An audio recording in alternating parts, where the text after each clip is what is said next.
Fyodor Dostoevsky once said, "People speak sometimes about the bestial cruelty of man, but that is terribly unjust and offensive to beasts. No animal could ever be so cruel as a man, so artfully, so artistically cruel." So welcome or welcome back. For those who don't know me, I'm Arij, a psychologist and life coach with a community of learners that stretches across the globe. I teach practical tools that can help you change your life, tools I've used with thousands of learners who now see remarkable improvements in how they manage their time, energy, and emotions. Have you ever been in a position of authority and felt a black hole inside you that craves power and control? The more you have, the more you need and want? Or have you ever been in a place where someone uses their authority in a way that's beyond human ethics? Today, let's talk about one of the most controversial experiments ever conducted in the history of psychology, the Stanford Prison Experiment. Authority has this fascinating yet terrifying grip on us. If you've ever been in charge, you know the feeling. It starts out innocent enough, small, even, but power has this way of seeping into you, quietly whispering, "Take more." And then suddenly, you're not just exercising control, you're hungry for it.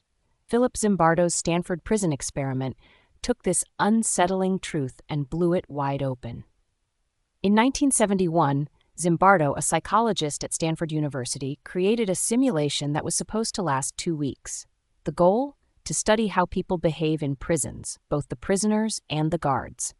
He divided a group of ordinary college students into these two roles and locked them into a makeshift prison in the basement of Stanford's psychology department.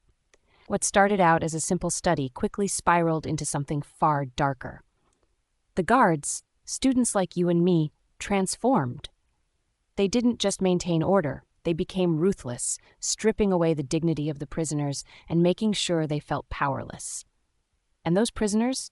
They broke, their identities were erased, and they submitted to this cruelty because what else could they do? Philip Zimbardo later wrote a book titled The Lucifer Effect. The title? It's no accident. In religious texts, Lucifer was an angel who fell from grace and became the devil. Zimbardo uses that same metaphor to describe what happened in this experiment. The guards weren't inherently evil, but when you place good people in a toxic system, watch how easily they can fall.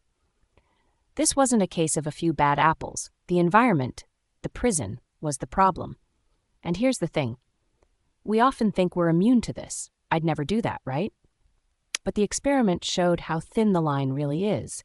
Put any of us in the right, or should I say wrong, circumstances, and suddenly we're capable of things we'd never imagine. It's scary to think about, but it's the truth. Zimbardo's study had to be cut short after just 6 days. 6 days of cruelty, fear, and breakdowns. The guards were becoming more sadistic by the hour, and the prisoners were collapsing under the weight of their oppression.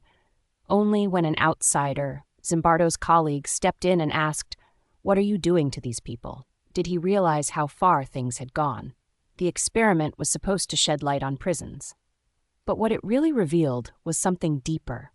How quickly we conform. How readily we give up our humanity when we're placed in certain roles. Those guards didn't wake up one day wanting to become oppressors, but they did. And the prisoners? They didn't sign up to be broken, but they were. Have you ever thought about the roles you play in your own life? The masks we wear, whether it's the boss, the teacher, the parent, or even the friend, can pull us away from who we are at our core. This study showed how easily we can lose ourselves when we start to conform to expectations, and even worse, when we stop questioning the systems we're a part of. We live in a world where authority can be abused. We've seen it in history, in workplaces, in relationships. It's not just about prisons, it's about anywhere power dynamics exist. And here's where it gets tricky. Sometimes we don't even realize it's happening. We're so caught up in the role we're playing that we forget to check ourselves. Zimbardo called it de-individuation. It's when you stop being an individual and start becoming whatever the situation expects you to be. That's what happened to those students. The guards weren't Mike or David anymore. They were just guards with all the cruelty that came with it. And the prisoners, they weren't James or John. They were prisoner 416, prisoner 819, just numbers in a system designed to break them. Have you ever felt like that? Like you're just a number, a cog in a machine? That's de-individuation. It can happen anywhere, in a relationship, in a job, even within ourselves, when we stop questioning the scripts we're living out.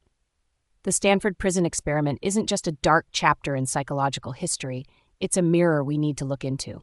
It shows us what happens when we stop questioning power, when we lose our sense of self, when we let the situation dictate who we become. And this is happening all around us. Look at workplaces where bosses exploit their power. Look at schools where kids bully others into submission. Look at governments where leaders abuse authority. It's the same story, just different actors. The lesson? We need to stay awake. We need to question the systems we're in, the roles we're playing, and the power we hold. Because as much as we'd like to believe we're immune, we're all vulnerable to slipping into the very behaviors we condemn. Zimbardo's experiment wasn't just about a few college students in the 70s. It's about us. It's about the choices we make every day, whether to conform or to resist, whether to use power for good or to let it consume us. Let me share my perspective on this. Even though the Stanford Prison Experiment crossed ethical and human boundaries, it still offers powerful insights.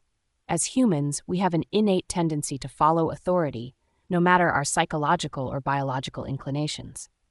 This experiment demonstrates how our environment has a massive impact, often overriding our natural tendencies. Power and authority blur the line between good and evil, sanity and insanity, angel and devil. But what keeps us from completely losing control in such situations? That's another debate altogether.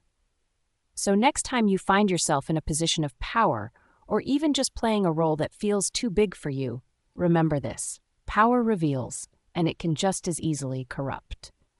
The question isn't whether we'll face it, but how we'll handle it when it comes knocking. That's it for today. If you're ready to tap into your inner motivation and take charge of your life, head over to my Patreon for exclusive content and practical tools that can help you on your journey.